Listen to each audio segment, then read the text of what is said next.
মহিলাদের পিরিয়ডের সময় কোরআন তেলাওয়াত জায়েজ আছে? জি আছে। মহিলারা হায়েজের অবস্থায় কোরআন পড়বে, মনে চাইলে হাত দিয়ে ধরে পড়বে। আসসালামু আলাইকুম ওয়া রাহমাতুল্লাহি ওয়া বারাকাতুহু। আমি প্রত্যেককে বলবো যে আমার বন্দাইনগর গ্রামে যে সমস্ত মানুষ আমার এই ইউটিউব চ্যানেলে আছেন, প্রত্যেককে অনুরোধ করব যে এই চ্যানেলে এই ভিডিওগুলো আমাদের গ্রামের যত মানুষের কাছে মোবাইল আছে, যার যার নাম্বার মনে আছে, প্রত্যেকেই যেন হোয়াটসঅ্যাপে এবং যেন এই লিঙ্কটা দিয়ে দেয়। প্রত্যেককে অনুরোধ করব, যদি এই ভিডিওগুলি দেখে ইনশাল্লাহ অনেক কিছু প্রশ্ন এবং প্রশ্ন উত্তর জানতে পারবে। নামাজের সম্পর্কে অনেক কিছু মাসলা মাসাইল ইনশাল্লাহ আলোচনা করব। আমরা যেহেতু ফুরফুরা শরীফ মানি, সেই ফুরফুরা শরীফের কিতাব অনুযায়ী আমাদের অনেক কিছু জানা এবং শেখা হবে। তাই প্রত্যেককে অনুরোধ করব আমার চ্যানেলটিকে সাবস্ক্রাইব করার জন্য।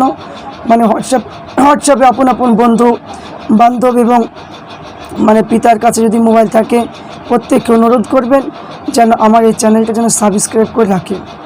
তো আজকে একটা প্রশ্ন হলো, একজন ব্যক্তি প্রশ্ন করেছে যে হুজুর, একটা ভিডিও দেখলাম যে মেয়ে ছেলে যদি হায়েজ হয় তো হায়েজ অবস্থায় কোরআন শরীফ পড়তে পারবে।